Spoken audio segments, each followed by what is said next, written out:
Guys, চলে এলাম নতুন একটা ব্লগ নিয়ে। তোমরা সবাই কেমন আছো? আশা করি ভালো আছো। আমিও খুব ভালো আছি। আর সবাইকে জানাই হ্যাপি হোলি। তো হোলি তো কেটে গেছে, ব্লগটা অনেক পরেই আপলোড হবে। যখন ব্লগটা আপলোড হবে হোলি মোটমাট শেষ হয়ে যাবে। তো দেখো এখন বাজে 9টা, 9:30 বাজে। তো আমি 9:30টার সময় রেডি হয়ে গেছি। মানে এটা হচ্ছে হোলির আগের দিন আমি রেডি হয়ে গেছি। কারণ আমি যাব এখন মামা শ্বশুরের বাড়িতে। মামা শ্বশুর বাড়িতে পুজো আছে, সেই পুজোটা। তো পুজোর সব কিছু তোমাদের সঙ্গে শেয়ার করব আজকেই, সেটাই। তো এই যে মামার বাড়িতে চলে এসেছি। আর আমার বরের লুকটা দেখো, আমার বর রেডি সেডি হয়ে গেছে। কারণ আমার বরের মানসিক আছে, সেটা আজকে সহ্য হবে। আর এই যে আমার শাশুড়ি মা আমার ছেলের কাছে বসে আছে। আমার শাশুড়ি মাও উপোস আছে, আর আমার বড়ও উপোস আছে। মানে বুঝতে পারছো, সকাল থেকে রাত 12:30 বাজে, এখন 12:30 পর্যন্ত না খেয়ে আছে। এই যে পুজো শুরু হয়ে গেছে। দুর্ভাগ্য, পুজো মানে যখন ঠাকুর আসে তখন আমি দেখতে পাইনি, যেন ছেলেকে ঘুম পাড়াচ্ছিলাম। ছেলে খুব ঘুম পাচ্ছিল, ছেলে আমাকে একটুও ছাড়েনি। তো আমি যখন উঠে বাইরে বেরিয়েছি, এই যে প্রচুর ভিড় হয়ে গেছে। আর আমি তো দেখতেই পাইনি। দিয়ে অনেক কষ্ট করে, মানে কি বলবো, আমার ননদদের হাতে ফোন দিয়ে আমার বরকে বলে, মানে অনেক কষ্ট করে একটুখানি আমি ভিডিও করতে পেরেছি। তাও আবার ঠিক মতো করতে পারিনি, গোপালজিকে ভালো করে দেখাতে পারিনি।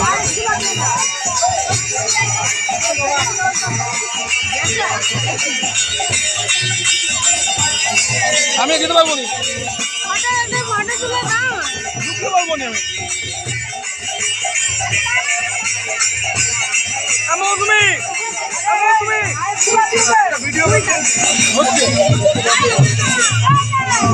শুনতেই পেলে আমার বর চিল্লাচ্ছিল মৌসুম মৌসুম বলে। মানে আমার ননদের হাতে ফোনটা দিয়ে একটুখানি ভিডিও করা হয়েছিল গোপালজির।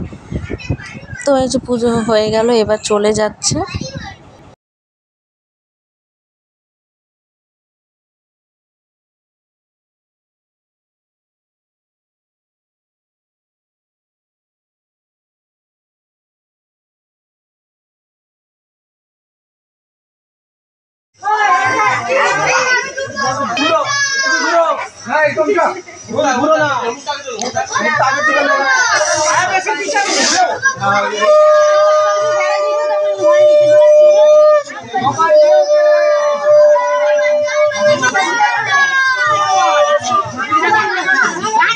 তো পুজো কমপ্লিট হয়ে গেল, তো ঠাকুর নিয়ে চলে গেল মন্দিরে। আর এই যে সবাই পেছন পেছন যাচ্ছে দেখতে। তো আমি আর যাইনি, আমার ছেলে ঘুমোচ্ছে, তো তাই আমি চলে এসেছি রুমে ছেলেকে দেখতে। আর এখানে আবির খেলেছে, আমাকে একটু আবিরও মাখিয়ে দিয়েছে মামিরা সবাই। তো আমি রুমে চলে এসেছি, কারণ ছেলে ঘুমোচ্ছে, ছেলেকে দেখতে হবে। তার জন্য ছেলের কাছে এসে বসে আছি। এই দেখো ছেলে ঘুমোচ্ছে। আমি এখানে ছেলের কাছে বসে বসে কী করবো, যে দেখছি মামিরা সবাই মিলে প্রসাদ দিচ্ছে, ওইটাই বসে বসে দেখছিলাম। দাঁড়িয়ে দাঁড়িয়ে বসে বসে এইসবই করছি। পুজো হয়ে গেছে, এবার যে যাকে পারছে সবাই আবির টাবির খেলেছে। আর আমরা রাত্রেবেলা এখানে খাওয়া দাওয়া করে তারপরে চলে যাবো আমার ননদের বাড়িতে, মামা শ্বশুরের মেয়ের বাড়িতে। সেখানে রাতে ঘুমোবো, সেখানে থাকবো। পরের দিন হোলি টোলি খেলে একদম সন্ধেবেলায় বাড়ি যাব। তো এই যে সকালবেলা হয়ে গেছে, রাত্রেবেলা আর কিছু ভিডিও করা হয়নি। এই যে সকালবেলা ঘুম থেকে উঠে পড়েছি।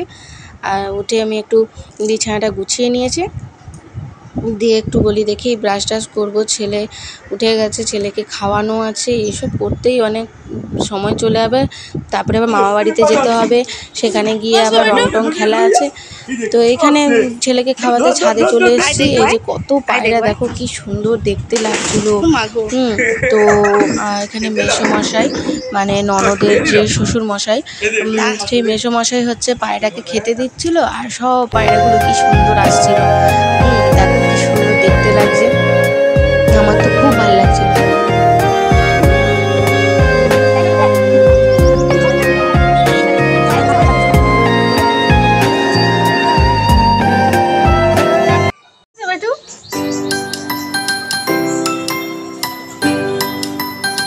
কত পায়রা,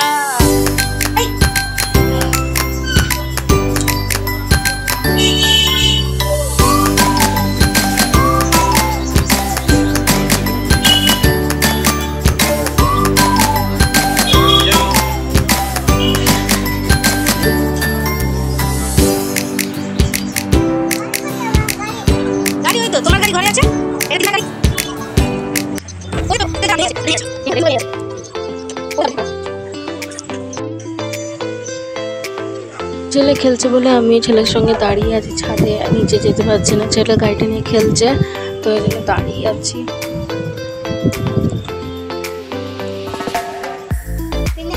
তো এই যে ননদের মেয়ে তিন্নি ঘুম থেকে উঠে পড়েছে, একটু দেরি করে উঠেছে, তো ওকে বললাম হাই করে দাও, ও সুন্দর করে হাই করে দিল। খুব গুড গার্ল, খুব শান্ত, খুব ভালো মেয়ে।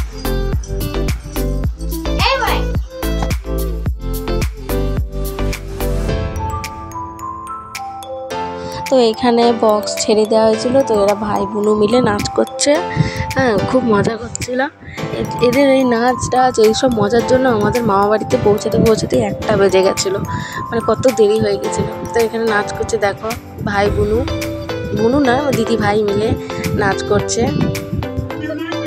এই সময়টা খুব হাসির, মানে কি বলবো, আমার এই ছোট ননদটা হচ্ছে তার দিদি বাড়ি, মানে যার বাড়িতে আছে সেটা বড় ননদ, সেটা হচ্ছে তার দিদি হয়, তার দিদি বাড়িতে সে এসছে আর ঢুকেছে, আর তার জামাইবাবু তাকে ধুত করে দিয়েছে, মানে দেখে আমরা হেসে উল্টে আছি, এত হাসি লাগছিল।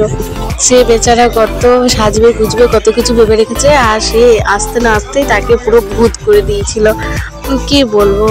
আর এখানে আমার ছেলেকে আমার বর খাওয়াচ্ছে, একটু কেক খাওয়াচ্ছে, কারণ আমার ছেলে সকাল থেকে কিচ্ছু খাচ্ছিল না, কিচ্ছু না। ননদ মপি হচ্ছে ম্যাগি করে দিল, সেটাও খাবে না, মুড়ি দিল, সেটাও খাবে না, কিচ্ছু খাচ্ছিল না ছেলে।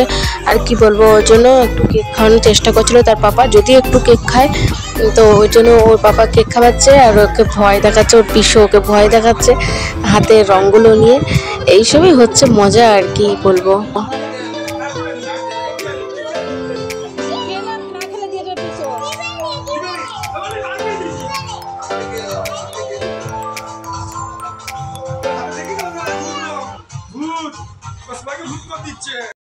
তো এই যে আমি রেডি হয়ে গেছি, এবার আমি যাব মামা বাড়িতে, ওখানে হোলি টোলি খেলা হবে। তো তার আগে দেখো এদের দুজনকে দেখো, এটা হচ্ছে ননদের বর, হ্যাঁ গোপীদা, আর এদিকে হচ্ছে আমার বর। এদের দুজনের অবস্থাটা দেখো, এরা নিজেরা ঘরেই আগে তেল টেল দিয়ে রং মেখে নিয়েছে, যাতে ওদের রংটা পরের যে রং যা যা মাখাবে সেগুলো উঠে যেতে পারে। ওদের অবস্থাটা দেখো, তাই নিজেরা রং মেখে নিচ্ছে, দিয়ে দুজনকে দেখে হাসছে, মানে অবস্থা পাগল কত রকমের হয়, মানে দেখে ওদের, মানে আমি নিজে হেসে উল্টে আছি, কি অবস্থা। আমার বরটারা দেখো পুরো মনে হচ্ছে মেকআপ করছে মুখে, মেকআপের মতো আস্তে আস্তে করে একদম নিখুঁতভাবে মেখে যাচ্ছে রংটাকে, কি অবস্থা।